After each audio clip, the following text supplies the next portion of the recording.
आज हम पढ़ने वाले हैं कक्षा 7वीं की एक कविता जिसका नाम है एक तिनका। अयोध्या सिंह उपाध्याय द्वारा लिखी गई है। इसमें कवि अपनी कविता के माध्यम से हमें ये बताते हैं कि हमें घमंड नहीं करना चाहिए, क्योंकि एक छोटी सी चीज़ घमंड को चकनाचूर कर देती है। जैसे इस कविता में कवि के घमंड को भी एक तिनके ने चकनाचूर कर दिया है। आइए देखते हैं। मैं घमंडों में भरा ऐठा हुआ, एक दिन जब था मुंडेरे पर खड़ा, अचानक दूर से उड़ता हुआ, एक तिनका आँख में मेरी पड़ा। शब्द अर्थ देखें।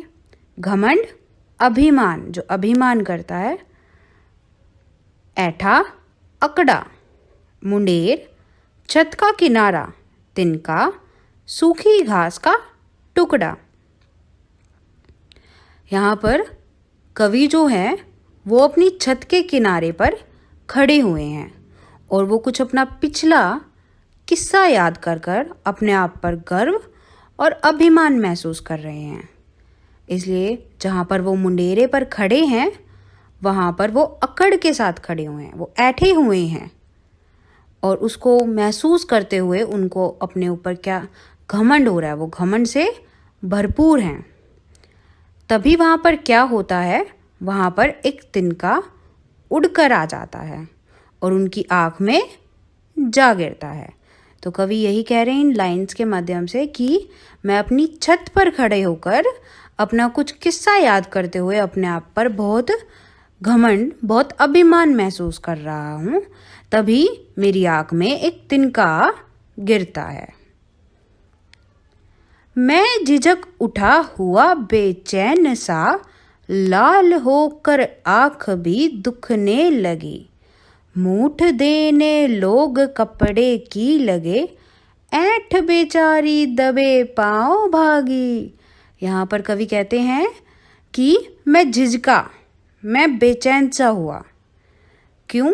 क्योंकि जो उनकी आँख में जो तिनका गिर गया था उसकी वजह से उनकी आँख में क्या हो रहा था, दर्द हो रहा था और उन्हें निकालने की कोशिश में वो बार बार अपनी आँख को क्या कर रहे थे, मसल रहे थे, जिसकी वजह से आँख क्या हो गई थी, लाल हो गई थी और दुखने लग गई थी। तभी वो वहाँ से नीचे उतरकर लोगों के पास आया। तब लोगों ने क्या किया, मूठ बनाई। मूठ होता है ना, जब हमारी आँख में कुछ लग जाता है तो हम कपड़े का एक किनारा लेके उसको गर्म फूंक मारकर और अपनी आँख पर लगाते हैं। तो वैसे ही वो थोड़ा मोटा होता है और उसे गोल कर बनाकर हम उसको आँख पर लगाते हैं। तो मूठ बनाकर लोगों ने उसकी मदद की। तभी जो उसकी ऐंठ थी, जो उसकी अकड़ थी, वो उसके दर्द की वजह से, एक तिनके की वजह से दबे पाँव भागी, मतलब चुपचाप निकल गई। दबे पाँव भागना मतलब चुपके से निकल जाना। दबे पाँव एक मुहावरा है। शब्द अर्थ देख लेते हैं। झिझक हचकचाहट, मूठ कपड़े को मोड़कर मोटा तथा गोलाकार बनाया हुआ, दबे पाँव भागना, चुपके से निकल जाना। जब किसी डब से निकल तिनका गया, जब किसी तरीके से, लोगों के कुछ तरीके अपनाने के बाद वो जो तिनका था जो उनकी आँख में दर्द कर रहा था, कवि की आँख में, वो निकल गया। तब समझने यो मुझे ताने दिए। तब समझ, जो कवि की बुद्धि है, अकल है, उसने उनको ताना दिया।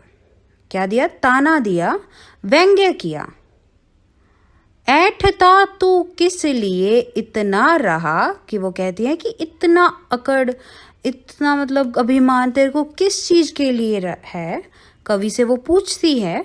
एक तिनका है बहुत तेरे लिए, वो कहती है कि एक तिनके ने जो तेरा घमंड था, जो तेरा अभिमान था, वो उसको क्या कर दिया, चकना चूर कर दिया। एक तिनका ही काफ़ी है तेरे घमंड को, मतलब कवि के घमंड को तोड़ने के लिए। शब्द अर्थ देख लेते हैं। डब तरीका, समझ, अकल या बुद्धि, ताने देना, व्यंग्य करना।